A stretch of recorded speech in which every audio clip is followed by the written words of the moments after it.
noyer le poème. Cette page, comme la 13e œuvre. Un texte s'est écrit en dehors des semaines. Digression éperdue, erratique, incongrue. C'est pourtant ce qui compte le plus, ce qui fait le poème plus grand. Son pas léger, sa poésie plus ronde.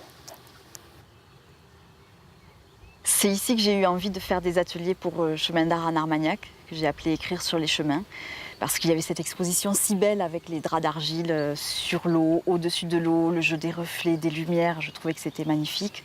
J'ai passé beaucoup de temps avec mon amoureux à lire de la poésie, à en écrire, à en dire.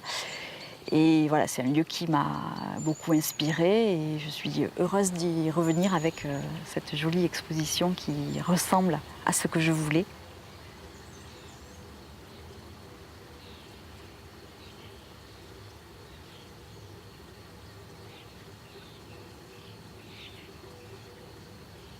Il y a 53 poèmes parce qu'il y a un poème par semaine et 52 semaines dans l'année.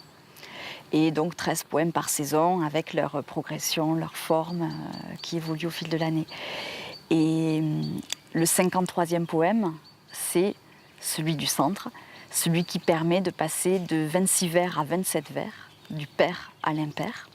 Donc c'est un poème qui a une raison d'être technique, mais c'est aussi un poème qui a une dimension symbolique parce que c'est un clin d'œil à la littérature, à Stendhal, qui est l'auteur de La Chartreuse de Parme, mon roman préféré, qu'il a écrit en 53 jours. Et puis c'est aussi 53 jours, c'est le titre d'un roman de Georges Perec, qui est un membre de l'Oulipo, j'aime bien ces choses-là.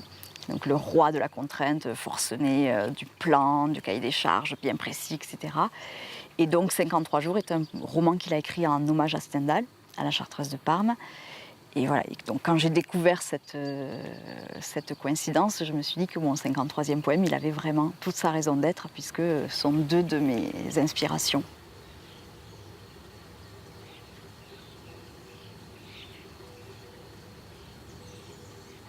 Pour la forme des poèmes, il y a aussi le cycle de la journée, c'est-à-dire que le soleil se lève, puis il arrive au zénith, puis il se couche, il redescend. Alors j'ai cette forme effilée qui est à l'équinoxe d'automne, c'est le coucher du soleil sur la mer, en fait. C'est le reflet du soleil sur la mer tel que je le voyais sur les cartes postales que je collectionnais quand j'étais petite.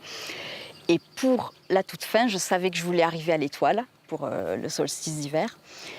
Et j'avais vraiment du mal à savoir comment j'allais y arriver. Et puis j'ai trouvé cette forme de cette bulle qui s'élève et qui disparaît par le haut. J'ai trouvé que c'était bien. Voilà.